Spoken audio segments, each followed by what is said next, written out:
Alright, so today I'm going to be giving you my official review for Spider-Man Miles Morales. But before that, I have a bit of a rant to go on, so bear with me. We are a little over 1 week out from the launch of Cyberpunk 2077. And well, it's been one hell of a roller coaster as far as the gaming news cycle goes. I mean, seriously, more and more things about how this launch happened come out every single day. And I'm not even a games journalist, but I'm still shocked by it every single morning. For starters, as you heard me say last week, I have been fortunate enough to play the game on PC and suffered little as compared to last-gen console players. So my initial reaction to the game was, and still is, positive. However, I feel for the PS4 and Xbox One player base.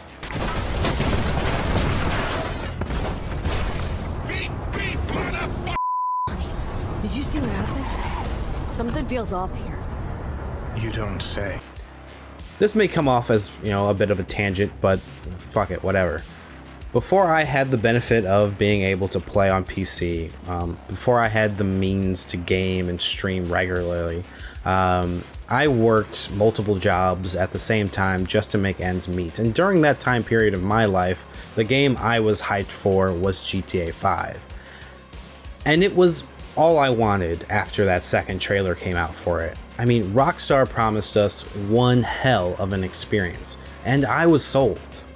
Even with people in my life at the time, nagging me against, air quotes, wasting my time with video games, I worked my ass off so I could afford the game and be able to take a couple days off to play it. Now I'm just trying to imagine what it would have felt like to have been that hyped and to have put in that much effort just to play a game, only for it to have the issues that Cyberpunk 2077 has had for console players. I mean, it would have been a slap to the face. That might have just made me stop playing games for a while. However, GTA was a great game, and at the least, it was functional. The launch of Cyberpunk 2077 was not something I expected to come from a studio like CD Projekt Red. And while I feel the game's launch really wasn't the game's dev teams to blame, yet the blame should be on their execs and managers.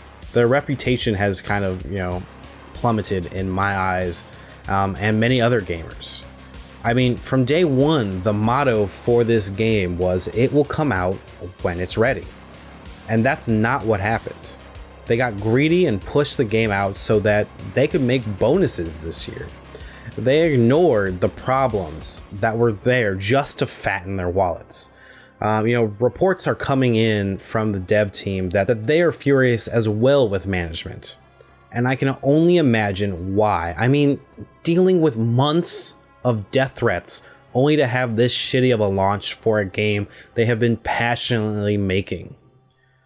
On top of that, which, this part is the part that really blew my mind, was Microsoft and Sony didn't really check to see if the game worked properly on their last-gen consoles. They just kind of took CD Projekt Red's word for it.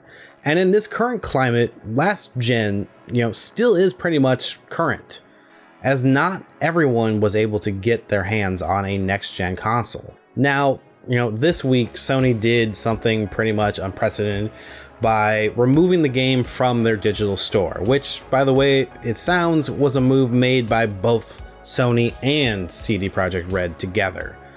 This all comes after the studio announced there could be refunds, and then people couldn't get their refunds because of the prerequisite conditions for a refund on the PlayStation Store. For those of you who do own the game digitally, by the way, this won't affect you. You'll still get the updates that have been promised. The game hasn't been removed from your console. It's just now unpurchasable for new players. But from what it sounds like, Sony sounded like they were pretty fed up with the whole ordeal. They're getting everyone's complaints. Everyone's trying to get a refund. This was a lot on them. And, as a result, I speculate, it came to this ultimatum of, if you're allowing refunds, we're taking the game down. And CD Projekt Red just went with it. There's no word yet on if Microsoft will be making the same move, as they were pretty much, marketing partners on this game with CD Projekt Red. So, I mean, it sounds like I have the idea that they're just going to let it, keep going on and move on with their lives. This has been, kind of the biggest fiasco in gaming coming from a AAA title in a while. And while I do believe there is a good game there, it exists, I'm playing it on PC, there's still a lot left to be desired. Things that I think will be changed in the future and made right, but is it too late? I don't think this game will be on the level of, like Anthem, but I can't ethically tell our listeners this is something they should pick up on anything but a PC. And even then, if you're thinking about picking up the game, I just say don't. Because those execs really need to be spanked for this, with some harsh truth from the consumer. As always, I say vote with your wallet because, at the end of the day, that's all they really care about. But alright, let me move on to something that actually did surprisingly work well on the PS4. Spider-Man Miles Morales. Hey, this is Christian. Hey, this is Damon. And this is the Amazing Nerd Show. New episodes and live streams weekly.